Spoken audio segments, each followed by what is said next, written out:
شروع اللہ کے نام سے جو نہایت مہربان اور بے حد رحم والا ہے۔ پوچھتے ہیں شراب اور جوئے کا کیا حکم ہے؟ کہو ان دونوں چیزوں میں بڑی خرابی ہے، اگرچہ ان میں لوگوں کے لیے کچھ منافع بھی ہے، مگر ان کا گناہ ان کے فائدے سے بہت زیادہ ہے۔ پوچھتے ہیں ہم راہ خدا میں کیا خرچ کریں؟ کہو جو کچھ تمہاری ضرورت سے زیادہ ہو، اور اس طرح اللہ تعالیٰ تمہارے لیے صاف صاف احکام بیان کرتا ہے، شاید کہ تم دنیا اور آخرت دونوں کی فکر کرو۔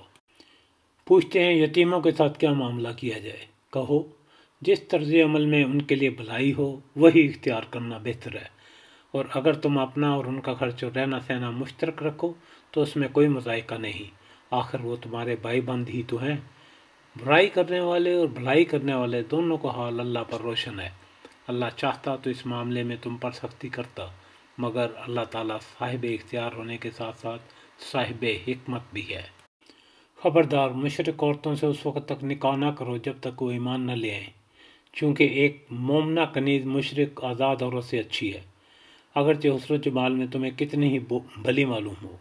اور مشرک مردوں کے نکاح میں اس وقت تک نہ دو جب تک وہ ایمان نہ لے آئیں، بے شک مسلمان غلام مشرک آزاد شوہر سے بہتر ہے، اگرچہ وہ مشرک تمہیں کتنا بھلائی معلوم ہو۔